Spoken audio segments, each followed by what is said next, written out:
एक गांव में मोतीलाल नाम का आदमी रहता था। मोतीलाल के पास एक भैंसा था जिसे वह बहुत प्यार करता था। इस पूरे गांव में मेरे भैंसे जितना मजबूत और बलवान किसी का भैंसा नहीं। अजी, आप सुबह से शाम तक सिर्फ भैंसा भैंसा ही करते हो। एक काम करती हूँ, मैं वापस अपने मायके चली जाती हूँ, आप रहना अपने भैंसे के साथ। अरे अरे फूलवती, इतना क्यों गुस्सा होती हो? माना कि जितना मैं अपने भैंसे से प्यार करता हूँ उतना तुमसे नहीं, मगर इसका मतलब ये थोड़े ही है कि तुम मुझे छोड़कर चली जाओगी। फिर से भैंसे की बात? सुनिए जी, मैं चली बाजार, आप बैठे रहिए अपने भैंसे के साथ। फूलवती गुस्सा होकर वहाँ से चली जाती है। अरे अरे, लगता है गुस्सा होकर चली गई। छोड़ो, मैं अपने भैंसे को चारा खिला देता हूँ। हर रोज मोतीलाल अपने साथ अपने भैंसे को भी साबुन लगा लगा कर नहलवाया करता और किसी कीड़े मकोड़े को उसके आसपास भी भटकने नहीं देता। एक रात बरसात शुरू हो जाती है। अरे ये बरसात कहाँ से आ गई? मैं अपने भैंसे को अकेले कैसे छोड़ सकता हूँ? कहीं पानी अंदर ना आ जाए। मोतीलाल वहीं पास में अपनी खटिया लगा लेता है। अजी चलिए ना, अब क्या पूरी रात यहाँ अपने भैंसे के साथ बिताने की सोची है आपने? हाँ फूलवती, तुम सही कहती हो। तुम जाओ और आराम से सो जाओ। आज मैं यहीं रहकर इसकी रखवाली करूंगा। लगता है ये भैंसा मुझे इस घर में नहीं रहने देगा। अब बस करो जी, आपका भैंसा इतना मोटा तगड़ा है, खुद को संभाल सकता है। फूलवती, मेरे भैंसे के बारे में एक गलत लफ्ज नहीं सुनूंगा मैं। तुम जाओ यहाँ से, मैं इसके साथ ही रहूंगा। ठीक है जी, जाओ, जो करना है करो। अगली सुबह वापस मोतीलाल अपने भैंसे की साफ सफाई में लग जाता है। गांव में सभी लोग मोतीलाल का बहुत मजाक उड़ाते थे।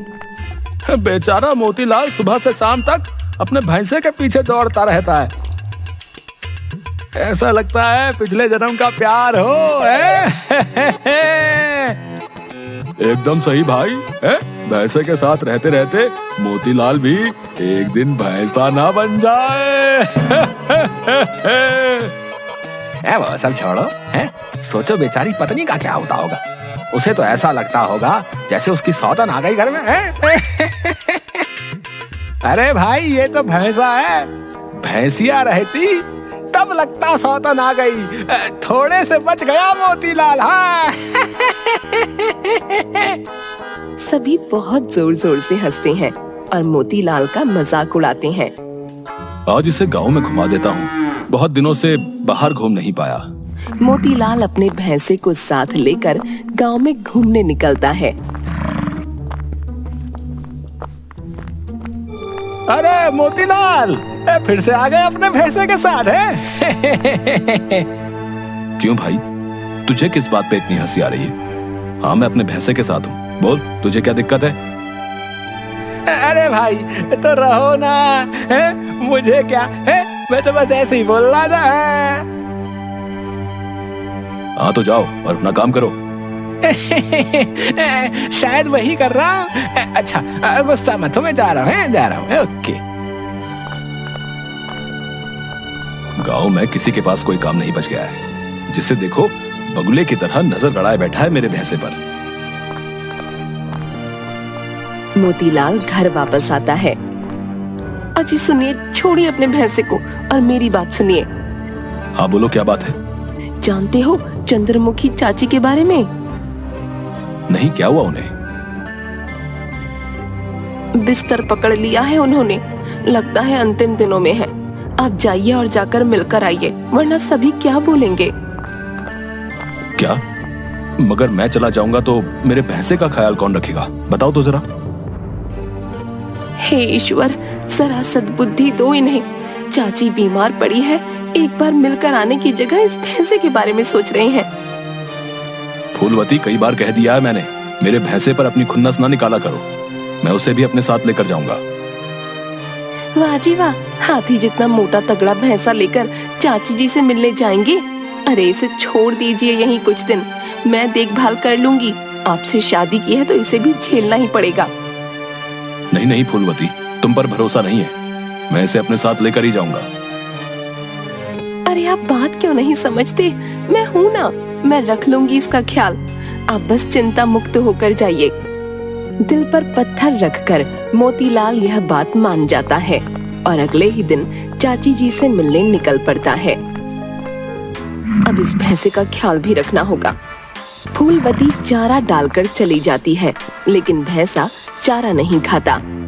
अरे अभी तक इसने चारा नहीं खाया, खा ले चुपचाप, मुझे परेशान मत कर। कई घंटे बीत जाते हैं मगर भैंसा चारा नहीं खाता। अच्छा याद आया, इसे तो हाथ से खिलाना पड़ता है, चलो ये भी कर दूं। फूलवती हाथ से भैंसे को खाना खिलाती है। भैंसे का ख्याल रख रख कर फूलवती परेशान हो जाती है।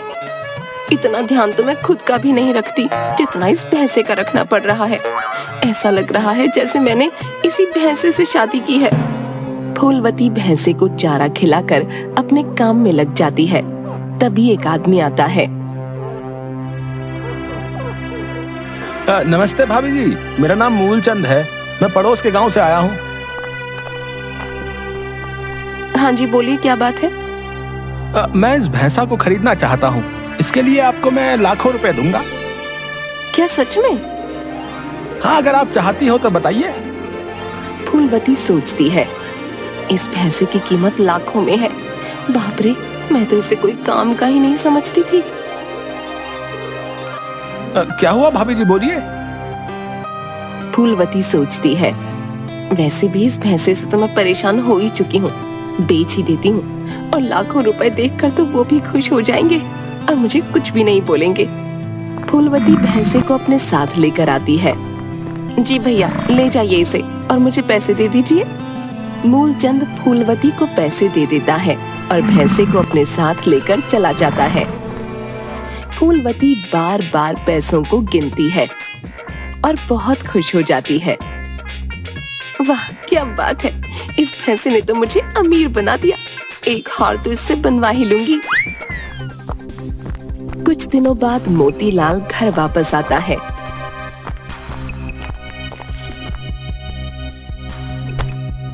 और तुरंत अपने भैंसे को देखने जाता है। फूलवती, फूलवती, कहाँ हो? अरे मेरा भैंसा कहाँ है, जरा बताना। अरे छोड़िए ना, ये देखिए लाखों रुपए मिले हैं। मेरा भैंसा कहाँ है, पहले ये बताओ। कहाँ रहेगा, मूलचंद जी के पास होगा, बेच दिया है मैंने उसे, उसी के बदले लाखों रुपए मिले हैं, ये देखिए ना। मेरे भैंसे को बेच दिया तुमने? ये क्या किया तुमने? तुम्हारी हिम्मत कैसे हुई ऐसा करने की? तुम्हें पता है वो मेरे लिए कितना खास है? अभी के अभी बताओ, कहाँ है मेरा भैंसा? हे भगवान, अभी भी आपको उस भैंसे की पड़ी है। उस भैंसे के बदले आपको लाखों रुपए मिल रहे हैं, फिर भी आप उसके पीछे ही पड़े हैं। जाइए, पड़ोस के गांव में मूलचंद जी के पास है आपका भैंसा। उन्होंने जो पैसे दिए हैं वो मुझे दो, अभी मैं उन्हें वापस देकर आता हूँ और अपना भैंसा लेकर आता हूँ।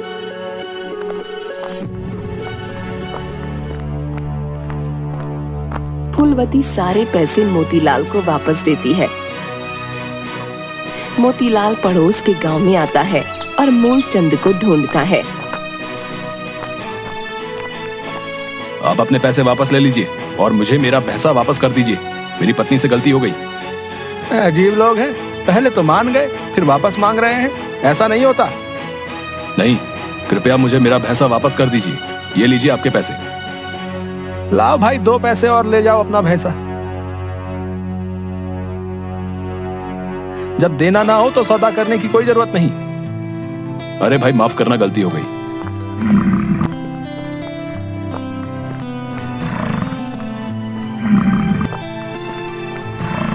कैसा है तू? सब ठीक तो है ना? मुझे माफ कर दे, मुझसे गलती हो गई। मैं तुझे अकेला छोड़कर चला गया था। आ गया ये फिर से हमारे घर। फूलवती, ऐसी गलती कभी वापस मत करना, वरना मुझसे बुरा कोई नहीं होगा। जाओ जी, रहो इसके साथ ही, मुझे कोई मतलब नहीं आपके भैंसे से।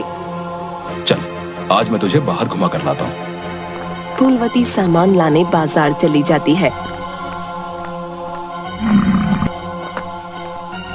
यहाँ तो बहुत हरी हरी घास है, यहीं से बांध देता हूँ, थोड़ी देर खा लेगा। एक मैदान में मोतीलाल भैंसे को खूंटे से बांध देता है और बैठ जाता है। अचानक उसकी आंख लग जाती है। इधर फूलवती बाजार से सामान खरीद कर आ रही थी। तभी कुछ चोर उसका सामान लेकर भागने लगते हैं। चोर चोर पकड़ो कोई इन्हें। भैंसा ये देख लेता है और खूंटा तोड़कर उन चोरों के पीछे भागने लगता है। भैंसे के डर से चोर सारा सामान फेंक कर भाग जाते हैं। वाह, आज तो तूने कमाल कर दिया, मेरा सारा सामान चोरी होने से बचा लिया। मैं बेकार ही तुम्हें निकम्मा समझती थी। अब फूलवती को भी भैंसे से प्यार होने लगा और उसके साथ उसने बुरा बर्ताव करना बंद कर दिया। अजी माफ कीजिएगा, मैं तो बहुत मूर्ख थी जो इसे बुरा भला कहती थी। फूलवती की बात सुन मोतीलाल बहुत खुश हो जाता है। गांव में घोषणा होती है कि कुछ ही दिनों में दौड़ प्रतियोगिता होने वाली है। जिसे भाग लेना है वह अपना नाम लिखवा सकता है। दौड़ प्रतियोगिता वाले दिन सभी गांव वाले दौड़ देखने आते हैं। मोतीलाल फूलवती अपने भैंसे के साथ दौड़ देखने आते हैं। वाह, आज तो दौड़ प्रतियोगिता देखकर मजा आ जाएगा। मोतीलाल वहीं पास खड़ा होकर दौड़ प्रतियोगिता देख रहा था। तभी उसे एक बात सूझती है। इंसानों की दौड़ हो सकती है, फिर जानवरों की दौड़ क्यों नहीं? मेरा भैंसा तो बहुत तेज दौड़ता है, गांव के सभी भैंसों को हरा देगा। क्यों ना भैंसों की दौड़ करवाई जाए।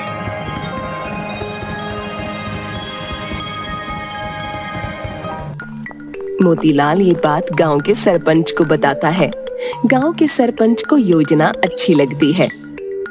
सरपंच जी, हम सभी को टिकट भी दे सकते हैं और उनसे पैसे भी ले सकते हैं, इससे अच्छी कमाई होगी। सरपंच अगले ही दिन गांव में घोषणा करवा देता है, भैंसों की दौड़ प्रतियोगिता होने वाली है। सभी भैंसों की दौड़ प्रतियोगिता सुन बहुत आश्चर्य में पड़ जाते हैं और पैसे देकर टिकट खरीदते हैं। मोतीलाल अपने भैंसे को मैदान में उतारता है। कुछ ही क्षणों में मोतीलाल का भैंसा दौड़ प्रतियोगिता जीत जाता है। सभी बहुत मजे से प्रतियोगिता देखते हैं। कुछ नया था, इसलिए दूर दूर से भी सभी लोग भैंसों की दौड़ प्रतियोगिता देखने आने लगते हैं। वाह वाह, क्या बात है, ये मोतीलाल का भैंसा तो सभी को हरा देता है भाई, हैं? इसे हरा पाना तो बहुत मुश्किल है भाई, हैं? हाँ भाई, बात तो सही कही तुमने। इसे हरा पाना भाई किसी के बस की बात नहीं भाई। इस तरह बहुत अच्छी कमाई शुरू हो जाती है और सभी अपनी अपनी भैंसों को दौड़ प्रतियोगिता में लेकर आने लगते हैं।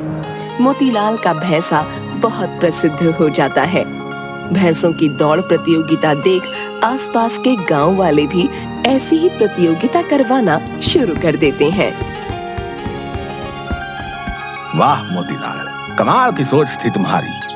आज देखो, इन भैंसों की दौड़ देखने के लिए लोग कितने उत्साहित रहते हैं। धन्यवाद सरपंच जी।